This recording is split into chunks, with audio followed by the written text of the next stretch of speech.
Thank you for choosing HSA for your audio-visual storage needs. Today we will demonstrate the proper procedure for installation and removal of your full upper unit. Start by removing the bolts with washers and the Allen wrench from the bag provided. Set the bag aside. Screw one bolt in approximately 1/4 inch with the washer tight to the top of the bolt.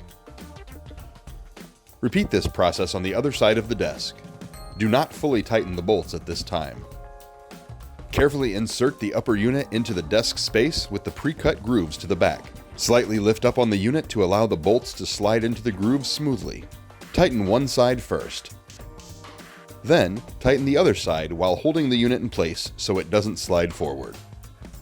To remove your upper unit, follow the reverse of these instructions. This completes this tutorial.